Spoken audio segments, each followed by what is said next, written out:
Assalomu alaykum qadrli kitobxon va so'z shaydosi. Bugun biz siz bilan o'zbek adabiyotining gultoji, buyuk adib Abdulla Qodiriy qalamiga mansub boqiydosh asar Mehrobdan chayon romani olamiga sayohat qilamiz. Bu asar shunchaki tarixiy hikoya emas. Bu inson qalbining eng tubidagi poklik va jamiyatning eng qora burchaklaridagi razolat o'rtasidagi kurashdir. Muallif nega asarni bunday atagan?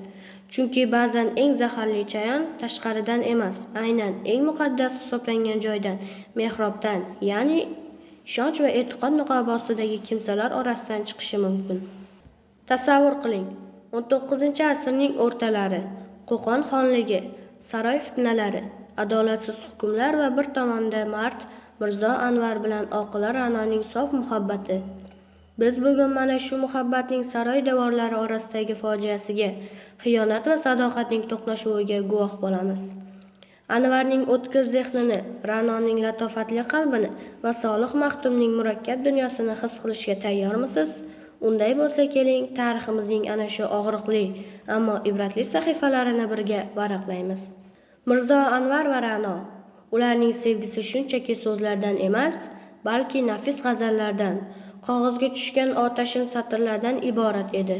Solih Maxtumning qattiq qo'lligi ostida ulg'aygan bu ikki qalb bir-birlariga bo'lgan sog'ishlarini maktublar orqali izhor qilishardi.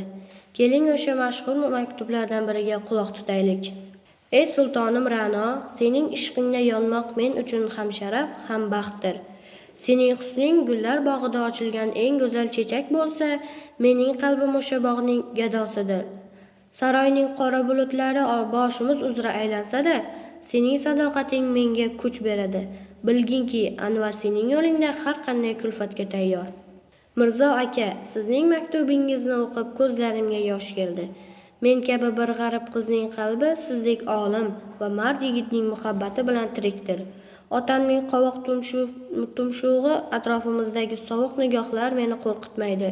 Faqat bir narsadan qo'rqaman. Sizdan ayrilishdan. Siz mening quyoshimsiz. Quyoshsiz qolgan gul esa so'lishga mahkumdir.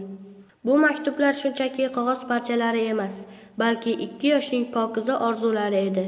Biroq ular hali bilmasdilarki, mehrob ortida poylab turgan chayon allaqachon o'z zaharini tayyorlab qo'ygan edi.